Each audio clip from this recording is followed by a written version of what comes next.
Hey everybody, welcome to the channel. This is a bonus video I'm putting out. This is not a normal video, and it's really in response to one of the viewers, Steve, that asked me a question on how I put a shadow effect in a template. Now, if you didn't see that video, I showed a video, I'm going to guess about 2 weeks ago, and it was how to create your own template using Smart Object layers. And this was a project right here based on one of the subscribers said, hey, can you create a template to make it look like this? So that's what I did. And it was like, basically, I tried to make it like a mini course for you, but I had a lot of people that emailed me and made comments on YouTube, said, hey, could you offer that as a pre-made template for us on buymeacoffee.com, which I'll have out by the end of June for you. And so the answer is yes on that. But then Steve actually built his own following the instructions I gave you people on that video. And again, the link will be in the show notes. And this is what he came up with right there for his design and look following the instructions. But he asked how I did a shadow behind those 3 frames. So that's what I'm going to showcase right now. Are we ready? Let's get into this. Okay, so jumping right here into Photoshop, I'm just going to double click on my workspace to get the open dialog box. This is the template I actually had created, and this will be at buymeacoffee.com eventually, again, by the end of June. But when you open that up, so just double click on that to open it up. This is the template I had created as a result of, let's see, I think his first name was Ren. He had sent me this image. I just kept it there for visuals for you. He just said, hey, could you create a template doing something like this as a design concept? So I took what he sent me and used it as a tracing element when I designed the project. So I just pulled this back like around 50% or so you can see I just sort of overlaid that on top.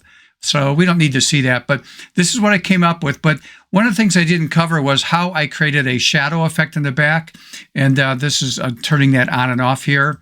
And this would be in the template. So there's different ways of doing it. And this is what Steve had sent me an email because he did his own. He followed my instructions from that video almost 2 weeks ago and did a great job. And but he just was concerned, well, how would you do a shadow effect? Now, there's different ways of doing it, Steve.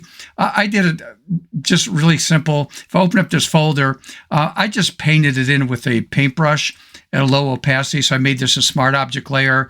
And then I masked out the edging here. So if I hide the edging, you can see the right side and left side, how I just define the edge a little bit more better by just masking it.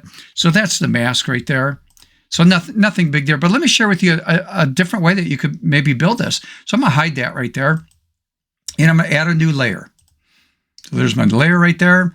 I just want to make sure it's below the images folder right there. And then what I'm going to do is go to the very top where we have these 3 layers that represent the left, middle, and right image. But again, they're not visually seen. We talked about that in that video. I'm going to click on this, but I'm going to hold the Control key down, Command on a Mac. Click once. It's selected the area on the left side. I'm going to add the Shift to that. So it's going to be Shift, Control, there'll be Shift Command on a Mac. Click on the other one, which grabs the middle one, and same thing. I kept my fingers on the keyboard. Click again with my index finger on the mouse, and it's select all 3. Now what I want to do is go here to the new layer. And what I'm going to do is my paintbrush, or chip colors, I should say, on the left side there is black and white. So black's on top. So I know just to choose Alt-Delete. That should be Option-Delete on a Mac, and it fills that in. So you can see that right there. It fills in that selection with the black. So I'm going to deselect my marching ants, and let me just show you that's what I just did. Okay, so again, you don't see it because it's behind the images here. Now what I'm going to do is do a Control-T or Command-T on a Mac. That activates the free transform tool. Right mouse click, and I'm just going to choose Distort.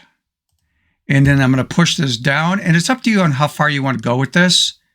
Like I'll push this down like this, and I'm going to go to the left side here and just stretch this out, and then go to the right side and again stretch this out.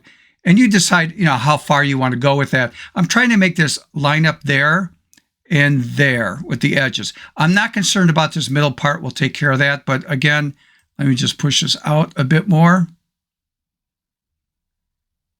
maybe something like that. Okay, and it's up to you to play with that. Now that I'm done, I'll just choose Enter on the keyboard or click on it with the mouse. And then what I'm going to do is right mouse click to choose, let's create a smart object layer. So convert to smart object. And then I'm going to go to the filter drop-down menu and just choose Gaussian blur. So down by the blur category, just choose Gaussian. And then you play with the blur as much blur as you want to give it. So let's say I like that. Let's say that as an example. And you just click on OK to accept that. Now what I'm going to do is, and I always like to keep things organized really well. With that layer selected, I'll do Control-G, Command-G on a Mac, and I might just label this shadow.